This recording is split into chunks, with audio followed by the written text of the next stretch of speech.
Hello मेरे प्यारे दोस्तों, आप सभी को मेरे यूट्यूब चैनल कहानी का खजाना में स्वागत करती हूँ। आई होप आप सभी लोग खुश होंगे, स्वस्थ होंगे। चलिए दोस्तों, आज आप सबको मैं एक नई कहानी सुनाती हूँ।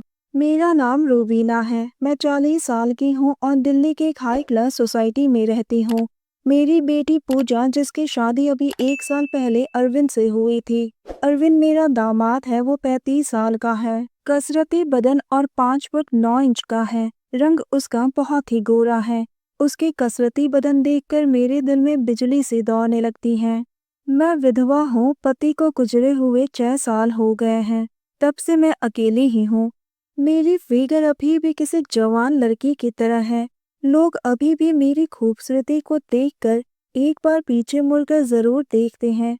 मेरा रंग रूप देखकर उनका दिल मचल जाता है। मेरी बेटी पूजा को दिल्ली की एक बड़ी कंपनी में जॉब मिल गया और वो अक्सर ऑफिस के काम से बाहर ही जाती रहती हैं। अरविंद का फ्लैट मेरे घर से बस 1 किलोमीटर की दूरी पर है।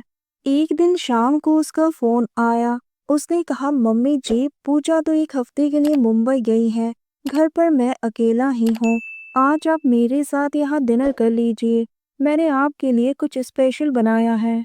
मैंने अरविंद को हाँ कर दी और एक बहुत ही खूबसूरत सी जालीदार साड़ी और एक टाइट बैकलेस ब्लाउज पहनी, जिससे मेरी खूबसूरती और निखर कर आ रही थी। थोड़ा मेकअप भी कर लिया। मुझे स्टाइल में रहना बहुत ही अच्छा लगता है। और उसके बाद मैं अरविंद के फ्लैट पर पहुंच गई। जैसे ही मैंने घर की घंटी बजाई तो अरविंद ने दरवाजा खोला। उसने एक शॉर्ट्स और एक टी शर्ट पहना हुआ था। मेरी नजर तो बस उसी पर ही अटक गई। उसने मुझे गले लगाया और शरारत भरे अंदाज में कहा, मम्मी जी, आज तो आप बहुत ही हॉट लग रही हो। आपको देखकर मेरा दिल खुश हो गया। मैं शर्मा गई, लेकिन मेरे पूरे शरीर में एक अजीब सी गर्मी महसूस हुई। रात के खाने के साथ उसने वाइन भी निकाली। मैंने मना किया, लेकिन जब उसने जोर दिया तो मैंने 2 पैक पी लिए। दोस्तों, चैनल पर नए आए हैं तो इस वीडियो को एक लाइक करें और चैनल को एक सब्सक्राइब करें, ताकि ऐसी ही कहानियां आप सभी को मिलती रहें। धीरे धीरे मेरा सर थोड़ा घूमने लगा। बदन में आग सी लग गई। रात का खाना खाने के बाद मैं सोफे पर बैठ गई। वो मेरे बगल में आकर बैठ गया और बोला, मम्मी जी, आजकल आप बहुत ही टेंशन में रहने लगी हो। और इतना कहते ही उसने मेरे दोनों पैरों को अपने गोद पर उठा लिया और साड़ी को थोड़ा ऊपर करके मेरे पैरों में अपने मजबूत हाथ फिराने लगे। फिर उसने मेरी साड़ी के पल्लू को नीचे किया। मैं एकदम से सिहर उठी। मैंने धीरे से कहा, अरविंद, ये क्या कर रहे हो? उसने कहा, मम्मी जी, आप अकेली हो। मुझे पता है कि आपके पति के जाने के बाद से आप बहुत ही वो सब काम के लिए तड़प रही हो। मम्मी जी, आप अभी भी बहुत जवान और हॉट हो।